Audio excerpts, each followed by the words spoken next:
Today we are talking with Dalia Abdalla about how she made $631,000 on Amazon Handmade in 2020 and how you can follow her exact 4-step process to achieve amazing results for your business. Stick around.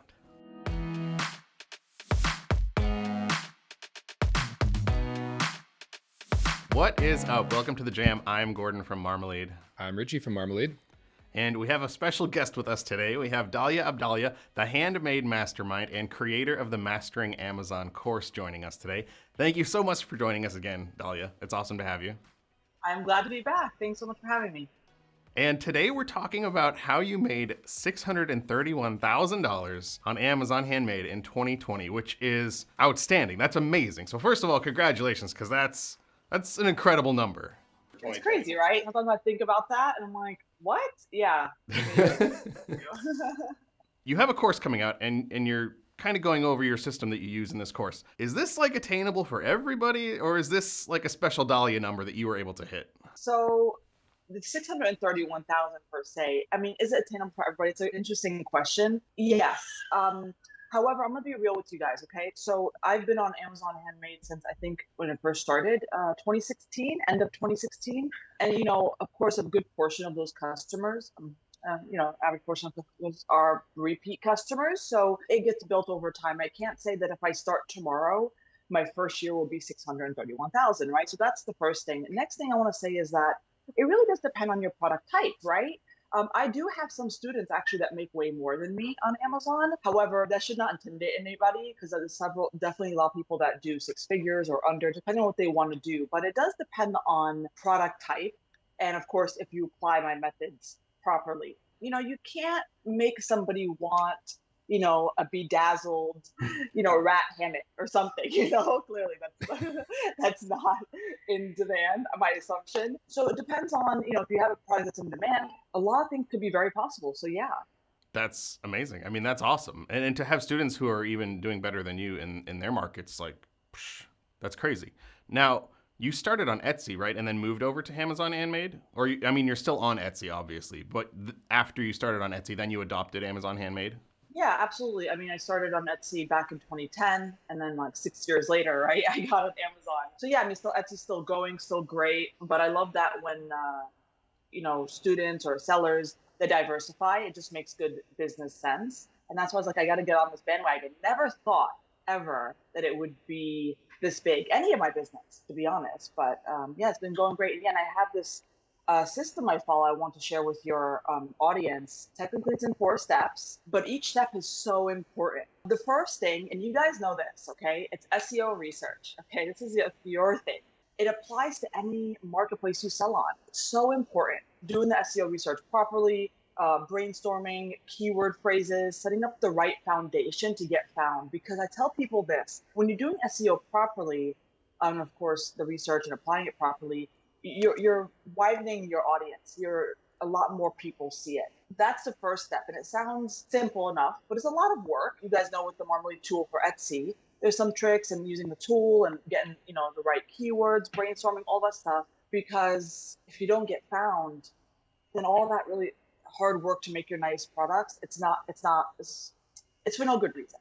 Okay. So that's the first step. The second step is preparing your listings. That does include SEO, of course. The other parts of setting up your listing, it's not just setting it up, it's optimizing it properly. The photos, are you putting photos that attract buyers' attention? Are you putting the additional photos that answer buyers' questions? Are you putting the additional photos that match your variations? So for example, if you have an option for ink color, you won't believe the amount of people I see their shops, they have a ink color option chart, but they don't show what it looks like.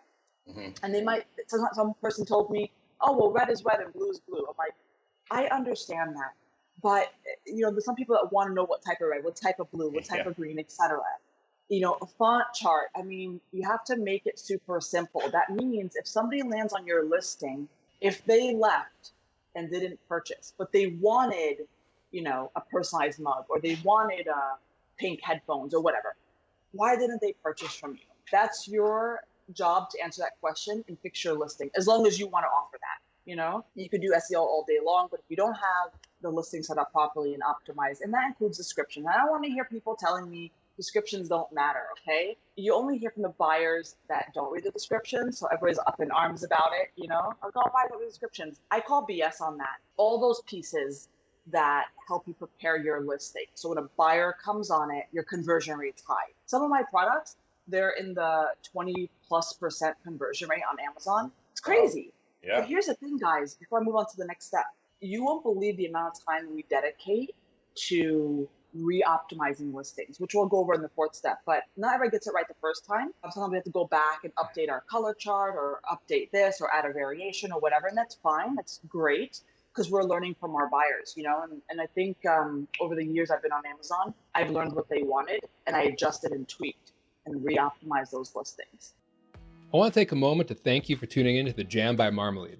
Marmalead helps guide you to keywords that real Etsy shoppers are using, so you can get more sales doing what you love. Check out Marmalead in the link in the description or at marmalead.com.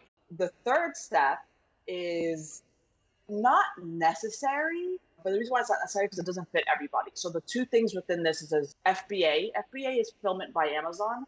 So that means you could take your products, ship it to an Amazon warehouse, and Amazon employees fulfill your products. So if you ever shop on Amazon and see that Prime logo, you know that it's coming, for the most part, coming from a warehouse. So that's like when you're on Amazon and you see that whole like sold by and shipped by or fulfilled by Amazon, that's an FBA. Yes, exactly.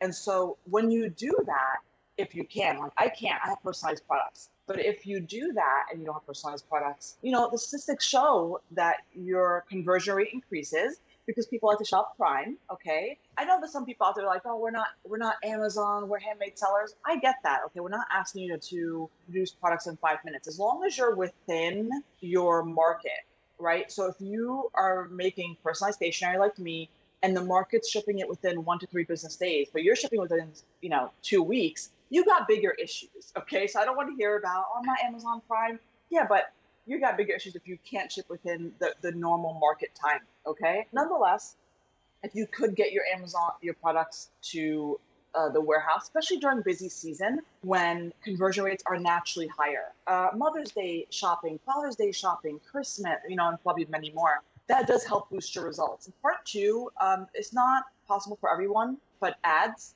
okay? Similar to Etsy, you could pay to set up ads on Amazon within search results. A really smart idea, like on Etsy, because they're already shopping within a marketplace. And so they have a need, they're searching for it, and you get your ads shown within results. Simple, straightforward. Having set that up properly, there's a proper way to do it, as Amazon ads are, I hate to use the word complicated, I don't want to scare anybody, but much more complicated than Etsy ads. But when done properly, you could really see fantastic results. And then last but not least, step 4 is, adjusting and tweaking your listing and ads. So once you set up the whole system, okay, you wait and see how things go. You don't start tweaking without seeing how your customers react to it.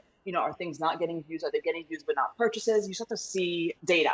And from that data, I teach my students how to read it and what to do with it. So, for example, if they see a listing that has a lot of views but not converting, I break it down and go over with them how to help that listing convert better. And there's many other things. The most popular section is the ad one because it is complicated for people to read. So the point is you take your data and you tweak it to improve what you're seeing. So that's my system. And I've worked on this for many years, applying the same exact thing with these 4 steps.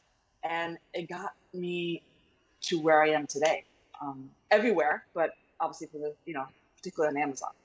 That's awesome. And those 4 steps don't seem too crazy either. You kind of break it down into something that seems pretty straightforward, really, when you think about it. Now, is there any one of those steps that's like, this is the most important one? Like, if you get this wrong, you're going to screw the whole thing up. Or is it kind of like, well, they're all really important? Okay, they're all really important. However, if you're forcing my hand, say, Dalia, give us one. Because I want people listening to this to know, do them all properly. Listen to me. If you listen to anything when you walk away from this podcast episode, do them all properly. However, I would say the first one, the SEO, you guys know. I mean, you guys are the creators of Marmalead. SEO research by doing it properly, you really do broaden your audience is the most important, because I tend to feel that people do this step just enough and then move on, you know? That makes a lot of sense. We see people on Etsy who, they're really struggling with keywords. They're trying to find good keywords for their listing that have good engagement and good search, and they're not feeling like they're getting anywhere with that. And it's like, well, you take a step back and you look at, well, what about the market that I'm in? Maybe it's just a super niche, small market, and there's just not enough interest there. And if you just pivot it a little bit, you can still kind of make the same sort of thing you want to make, but just switch your market up a little bit. You're going to have the doors opened to you for a whole lot of other keywords that are going to fit your listing and you're going to have more success with. But it's that whole component of it that I think some people tend to miss. Traffic fixes a lot of problems, because if you have traffic, you're that same conversion rate, without changing that, you're getting more sales, and you're just going to learn faster about everything. You really can't optimize a listing that people aren't showing up and giving you any learning experiences. They're not going to send you that message and let you know, like, hey, people have these questions about this. We need to improve the listing in this way. Because if no one's seeing it, it's just crickets across the board. So how does this all fit in with your course? Like we just went through these 4 steps. How long is your course? How do people digest this information? How much time should they expect to spend on each of the steps? How does that work? Consecutively, the course, if a lot of people like to ask me, if I watch this course from start to finish, how long does it take me? Probably a couple hours. Maybe less. That's not the real concern. The real question should be, how long will it take to implement? And it really depends on how many listings you have. It also depends on what market, right? Because if I have mugs and I have personalized mouse pads, they're 2 different products and 2 different research, patterns and 2 different listing setups. And so it will really depend. However, I find that a majority of my students, when they dedicate, uninterrupted time to it, they could probably get started on a handful or so listings, let's say, because they do the SEO research and then the setting up of listing. That's the first 2 steps are the bare minimum you have to do to really start making money. I would say within the first couple hours, again, if you're just sticking to one type of product, it doesn't take too long. The system is there, that this 4 steps is pretty much in my course in way more detail. I pretty much walk you through it, hold your hand. I find that to be the way I love to learn, and I find that to be the way my students love to learn. That's Very awesome. nice. So we will have a link to your course in the description below for anyone who's watching this. You can find it there. Where can they find more information about you, Dalia, if they want to see more about you? The best place to find me is in my Facebook group, the Handmade Mastermind. That's where I hang out, and thehandmademastermind.com. Awesome. Well, this was fantastic. This was a great tour of things in the Amazon space, which we normally don't cover. I think this is super interesting, and I think our audience is going to find it super interesting too. So thank you for taking the time to go through all of that with us. My pleasure. And we will see you guys next time on The Jam.